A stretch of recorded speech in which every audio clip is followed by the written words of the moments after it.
Welcome back, everyone, to another episode of Kultura podcast with Rock and Dea. Today we are international. We're in Belgium. Well, we're not in Belgium. We wish we were in Belgium, but we have Zogu Trezhnjeva, MMA fighter, who's an Albanian living in Belgium and really making headlines for his martial arts, for his active space on the ring, and how he's creating a title for Albanians worldwide. So welcome, Zog. Thank you. Thank you for having me. And yeah, let's do this. You Let's know, do this. Let's start boxing with questions yeah, let's go. Bam, only. bam, bam. Zog, before we go into the explanation of what you do, how you got into the ring, we do have fighters on this show a lot, but you're the first one that we've spoken to that is actually in Europe. I want to ask a bit about your Albanian background. Where do you come from, and how did you end up in Belgium? Well, I come from Tropoja. It's like you all know that it's deep in the mountains, but I grew up in Tropoja. Belgium. Yeah, for sure. And I take great pride that I'm from Tropoja. We have a lot of history, as mountainous people with a lot of culture and honor. But yeah, so my parents came to Belgium, and I essentially grew up here, but I always had that deep sense of pride as an Albanian. And it also kept me strong, throughout life because I think I was almost the only one there back then. So I had to be strong. Yeah. How old are you, bro? I'm 26 right now. 26. So you're just getting into your prime in Yeah, MMA so I'm world. like 4 years until my prime, so I have time. You have to. When did you start fighting? Because I've seen through the years, you do MMA. When did this come about in your Well, I journey in your started life? boxing in 2015. I started with boxing. I did a bit judo before that when I was little, but not that serious. But I started really Mhm. getting into competitive boxing sports in 2015. Mhm. And then, yeah, I kept on boxing, kept on doing competition. I even became Belgium champ in amateur boxing. Wow. And then I just decided to start with jiu-jitsu. I started getting into MMA. And yeah, from there on, I just loved MMA because I feel like it makes you complete as a fighter and you're really forced to learn everything, not only striking, but also grappling, wrestling, kickboxing. It's just a mix of about everything. I feel like I'm complete when I do that. So Did somebody push this influence, like a family member or a friend or somebody you saw on TV or? yeah, so my brother did play a big part in it, because my brother, when I was 14 years old, 15 years old, he said to me, "Come out, let's spar a bit, in the backyard, just to see how you are, because I didn't have any skill or whatever. We were Yeah. just sparring. He was playing with me, but then I just threw like a big right hand and I got him good, and then he already knew, damn, you got some power, man. You should get into boxing. So that's how it Nice. started. Albanian training in the backyard. Yeah, Albanian for sure, man. from Tropoja. When you first got into the ring and you went from training with people that you know to actual professionals, how was that experience like? And were you first scared, thinking, "What am I doing?" Or was it immediate that you knew that you loved it? Well, it was immediate, because I always felt like when I was little, I was like a fighter, I like to fight, I like to be active. And when I did combat sports and also competitive boxing, MMA, and now at the pro level, I feel like the feeling you get from that is you can find that nowhere else. So you hate it and you love it at the same time. So I don't want to do anything else. But yeah, it really also makes you grow as a person because you're forced out of your comfort zone. So Mhm. that's why I also do it. Yeah. And Makes when sense. it comes to your first professional fights, can you please take us on like a history line of that? Who did you fight with? When was it? Well, my first pro fight, I think it's almost, yeah, 1.5 years ago. And it's actually like pretty bad, because my first pro fight I lost in 11 seconds. So that was Really? like, A wake-up call. yeah, it's like really weird throughout my boxing career, even my amateur MMA career. Everything went really well. And I trained my whole life to get to that point as a professional fighter, to only lose in 11 seconds. So, of course, it had a big impact, but at that point, you choose, do I continue or do I just quit and leave all that hard work behind? So I was like, I'm too far into this, I need to continue. And I'm just going at it, I'm just keep going. And it's hard, at times. You have injuries, you have fights that are cancelled, preparations lost. You can't go to family often, you can't travel often because you're always training. But all its downsides has its positive sides, and one day it will work out. It's just a matter of consistency and getting there. You know, look, I see you have a lot of fight. How many siblings do you have? Did you always grow up with your siblings, fighting with your siblings? Is that was just a one-time thing where your brother said, "Let me throw him into the wolves and see if he can fight"? You know, have You, you always grown up with like, with your brothers kind of pushing you and your family pushing you, or what was your family you, life like when you guys first got to Belgium? I grew up very strict, like very disciplined, because even the smallest details, I was really, yeah, like a typical Albanian household, like really strict. But I do have one brother and one little sister. But with my brother, we're both like the same. We always fought each other. And it was really fighting. Like even at a young age, we were really going at it. And the moment our parents came, we're like, okay, let's quit this shit and shake the hands. But yeah, like besides that, my brother did play a big inspiration. Like he was also a pro fighter. No, he just trains, but yeah, also with the mindset, he always tells me what to do, how to think in life, and how to be as a man. So it's great to have him. And can you talk about that a little bit in terms of your concept of life and being a man and how sport has influenced that? What does it mean to you? Well, I truly think life is all about getting out of your comfort zone and trying things you are scared to do. And like, for example, fighting is a really great example because you're putting yourself in positions that are uncomfortable. Like every fighter has that. Even if they like it, you're putting yourself into uncomfortable positions and you're forced to grow as a man. And not only like skill wise, but also personality wise, because you just change as a person. You just keep on changing, keep on being better, and you also make connections along the way because fighting is also like a pretty social sport, I feel like, because you need to interact with a lot of people. I mean, you can just fight and not say anything, but I feel like you just look like a psycho then. So Yeah, yeah, it's like Mike Tyson says, you have to feel comfortable being uncomfortable, and that's probably the yeah, situation you're in. Always put yourself in something that you're not well adept to, but you will get there. yeah, for So sure. I like that. It's just life is a struggle, and if you don't struggle, you aren't doing much in life either way. So I feel like if something bad happens, it's all meant to be, and one day we'll get there. It's all part Yeah, of the exactly, story. For sure. exactly. We agree with that. And we've seen our own days like that as well. So today I wanted to ask you, maybe you've had really good moments in the match, but you spoke about also having bad moments in the match, like getting knocked out in 11 seconds. But all of that has contributed to who Zogu is today, and he's going to fight someone else in the future that may bring another type of energy. What are your upcoming fights, and are there any people that you look forward to fighting in the future? So for now, I may have a fight uh, at the end of this year, but we're not sure yet.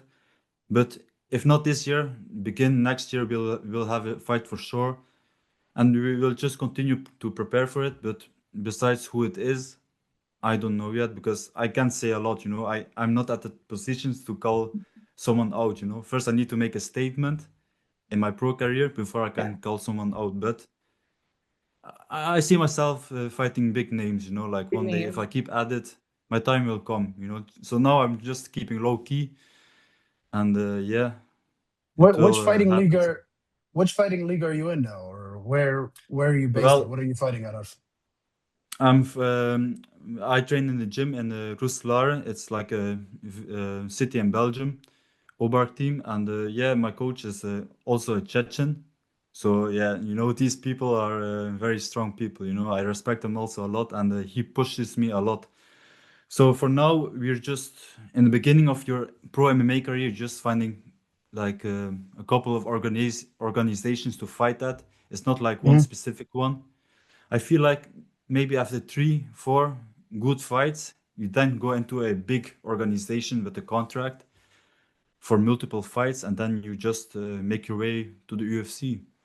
Yeah, because I've seen prominently PFL has become big in Europe as well. Yeah, exactly. I know So we have an Albanian champion there as well, Florim yeah, Zanelia yeah, Zadeli. Zandalia, I think so. Yeah, Yeah, so yeah, Albanians are getting prominent there in MMA, which is nice.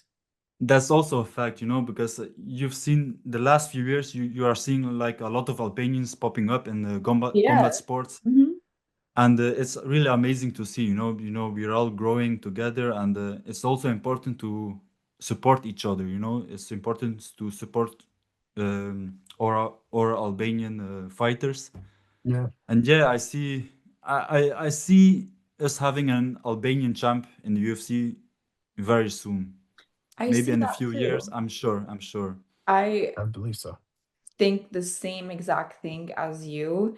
Now, everyone knows that I fangirl over the Dagestani fighters all the time, but also the Chechen fighters. I think the Albanian fighters are going to be next on that map from, just the trends that I'm seeing and the patterns that I'm able to pick up, and just by the simple fact that out of all the demographics professionally that we've interviewed on this podcast, from doctors to lawyers to business people, the vast majority have been fighters from all Albanians throughout the world, and you including, being one of them as well. But in addition to fighting, what else does Zogu do? What are his hobbies? Where does he get his inspiration from? Well, I mostly spend my time just honestly just focusing on MMA 24/7 in my mind, really. But besides that, I do work in a gym, so I'm still surrounded by people yeah, who are exercising and with the same, more or less the same mindset. Not Yeah. like fighters, but just to keep yourself in shape, exercise. So it's Yeah, great. And yeah, I just try to combine it. And yeah, besides that, I don't go out a lot. I I stay see focused. I see And you're big on social media as well. We got to yeah, let yeah. people know that So you do. You are yeah, viral so on some clips. yeah, so I do post a lot. Sometimes I post like 3 reels a day. It depends on the what day it is or what situation. Sometimes when I have an idea, I just write it immediately. I just make it in 2 minutes, and then I have this draft in my phone. So I can post it immediately. And that's also a key if you want to grow. Have these reels ready so you can just post them on the go. Bam, bam, bam. And Yeah. yeah, sometimes the reels that went viral just took me like 2 minutes to make. Yeah. And Yeah, because the funny thing you about that is people sometimes ask me, why are you spending so much time on social media, making reels, making videos? But they don't understand I can make it in under 2 minutes. yeah. They think I spend the whole day making reels and stuff. It's literally like maybe maximum 10 minutes and that's it. But see, you have a head start because now, for instance, say you're in the UFC or PFL, and now they need marketing. They want somebody that has a following, a fan base, somebody that can draw numbers, somebody that can bring, eyes to the TV. So you're already ahead of the game. You have more followers than maybe 50% of UFC fighters that I see or PFL fighters. So just keep doing that. Continue to do that because you're doing really great. I've seen you've had videos with 30 million views, 20 million views, 10 million Yeah, views. I mean, for somebody that's, an MMA fighter, to be this yeah, adept in social media, this is big now because I feel like you have to market yourself this way for you to have any type of success. You could be the most skillful person and not have any media, and now Yeah. nobody knows you. So you are in a realm where you are doing well social media, you have your marketing and exposure. Now it's just the fighting, Now you get the yeah, fighting there, the training, and exactly. you become the best you can be. So I Well, that's great.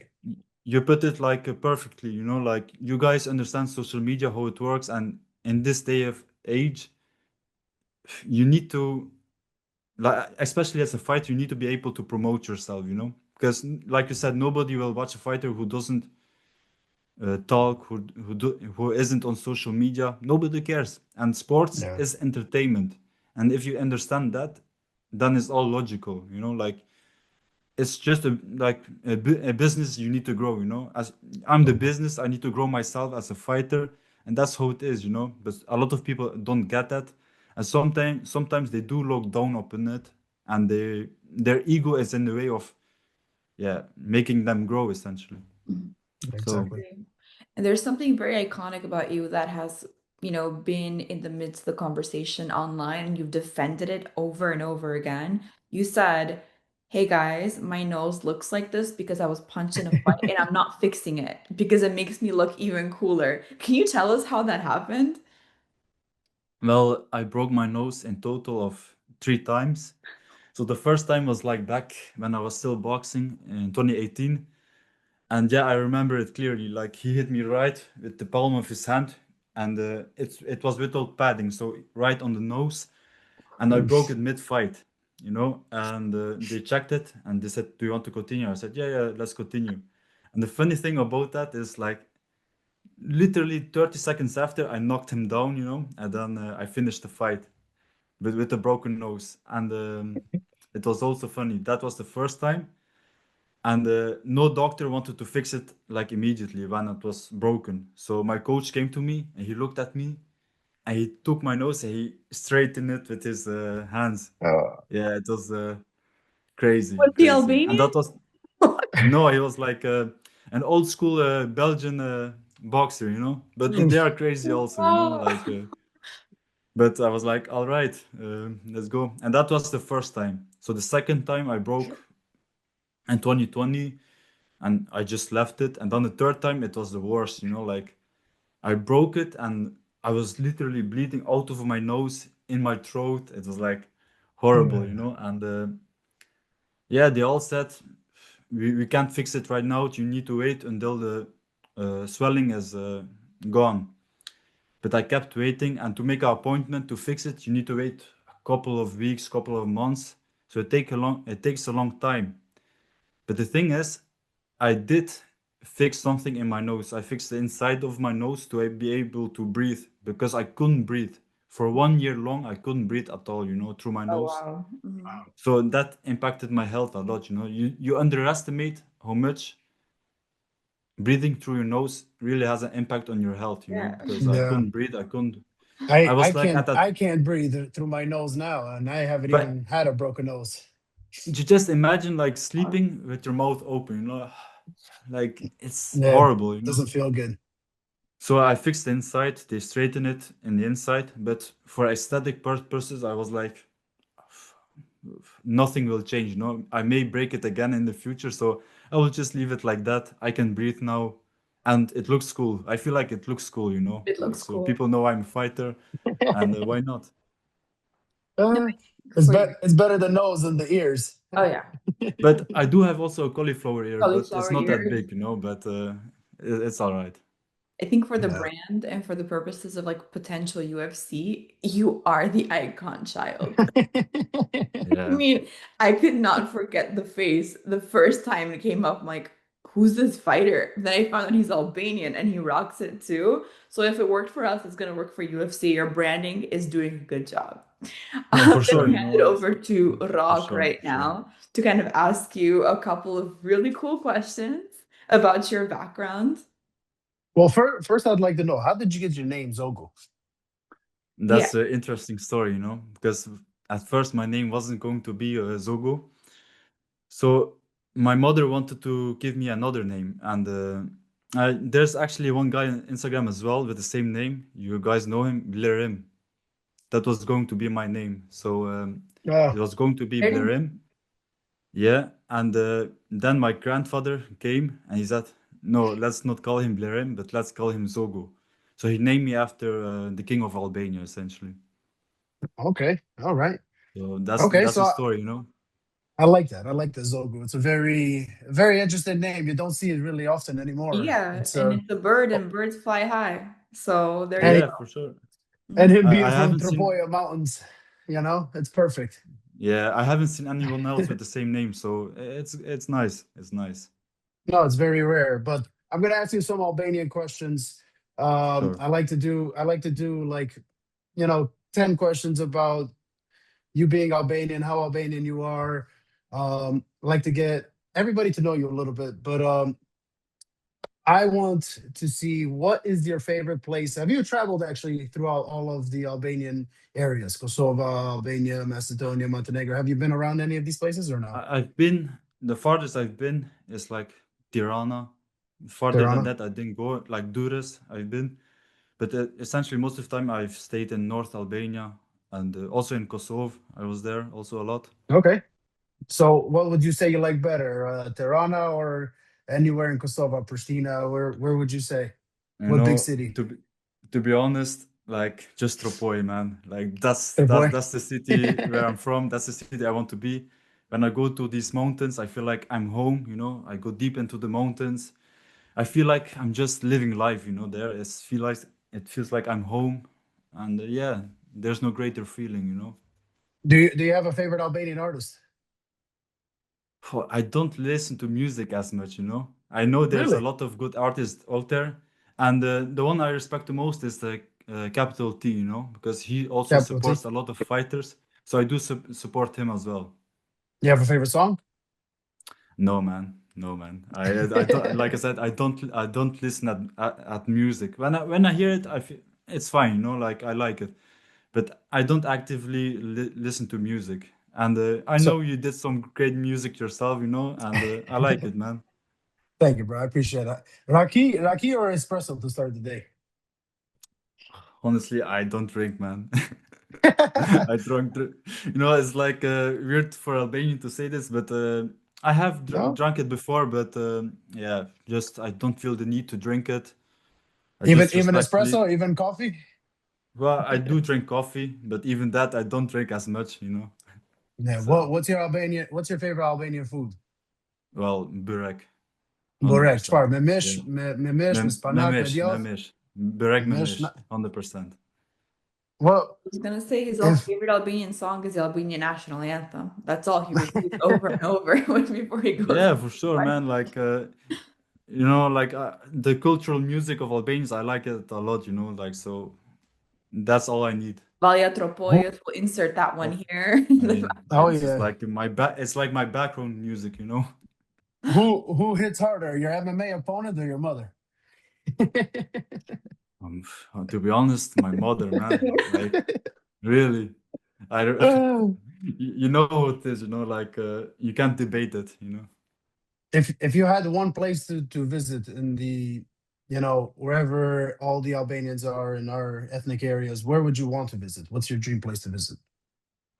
I do want to visit South, like in Vlor maybe, like these type of places surround. The beach.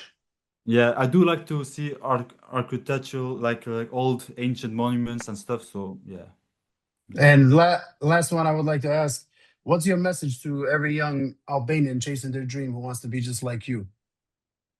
well, don't listen what anybody says, because people will judge you, and even some Albanians will judge you also. But they don't necessarily do it out of like hate, but they do it because they care about you. So just focus on yourself, keep going, and whatever people say, just keep at it, because one day you will get there. It's just all about consistency and discipline. Nice, man. And are you proud to be Albanian? Of course, man, 100%. There's no I better love that. feeling, man. I love Can that, you bro. tell Thank us you. who were the first people in the Illyrian Peninsula? I've heard that it was not us. What do you mean? Who were the first people in the Illyrian Peninsula? The Illyrian Peninsula. I mean, we, I guess, the Illyrians. So it wasn't Uh, the Serbians, for example. Who? I didn't hear it. It was like blocking. Um, I think we have our answer on that front, 100%. He doesn't even Yeah, I want mean, to like, process it. like like besides that, Albanians have been here for thousands of years, and whatever else people say about us, we have a lot of impact and a lot of big moments in time, like throughout history. So we need to be proud of that. It's interesting to look at Zogu, and when you look at him, he literally looks like some of these old Illyrian statues that Yeah, we have, and like my side Ju- profile. Yeah. Justinian and all these guys. He looks literally the mold of these guys, and it's very interesting to see that. How Albanians can vary, how different we can look, but it does look interesting to see that you do look like some of the Illyrians of the past time. Thank you, man. Thank you, man. And do Yeah, you brother. speak Albanian as Po well? di më fol shqip. Po s'di më fol perfekt, po sa më komuniku di, den se s'kam pas shumë mundësi me fola, den vetëm kur jam kon shpinë në Belgjik me prindrit, po mirë, den çdo vjet di më fol më mirë, and po Jo, kështu. Yeah, kuptoj man. shumë mirë. We've But had Marco from Tropoja for a very long time. Now we have Zogu from Tropoja, and I'm very happy with that reputation change. So yeah. thank you Yeah, for so sure, much, man. Zogu, for being on here with us today. I wanted to ask you if there's one closing statement you want people to hear who are following you right now, what would it be? Man, just just follow me to the top, because now I'm busy getting there, and you'll see me achieving something big, maybe not tomorrow, no, maybe not next month, maybe not next year, but one day you'll see me at the top, and it's inevitable, and I want to bring you all with me, so let's go. Love Amazing. it. And where can people find you if they want to follow you online and increase your marketing base? So they can find me at Instagram, Zogu MMA, also on YouTube, Zogu MMA, and on TikTok, yeah, Zogu MMA. It's pretty much all the same, so yeah. Awesome. Nice. Thank you, Rock. Any more questions for Zogu? Or I think No, we got it all. We proved he's Albanian. He answered all the questions. I I hope I did a appreciate pretty you. good job, Zogu, you did pretty good for you to have English under wraps, for you to have Albanian. I'm guessing you speak French as well, right? In Belgium? I learned French at school, but if it's good, I think not, If you don't use it, Oui, oui, oui, oui. Oui, oui, oui. oui, bonjour, je m'appelle Zogu, Je, that's je only. m'appelle Rock. Je ne peux, je ne peux. Parlez-vous français, that's all we know. But thank you Ah, so je ne much. parle pas français. It means I can't Ah, speak French. Je ne parle ah, français. That's all I know. Yeah, on yeah. a mission book. That's also good That one, sounded man. like Mr. Behoop. That was Oh, that's a good good. one. We have that Kosovar dialect of French in here too. How does my accent sound in Albanian? Is it more like It, it sounds more like what I speak because you're from Yeah. Tropoja. My mother's origins are actually from Tropoja too, in Bayram yeah? Tur. Ah, Hmm. really? So you That's guys sound a awesome, lot man. like Jakovarkos, people from Jakova. So it's very Yeah, similar to me. I can understand it instantly. You sound like my yeah. cousins.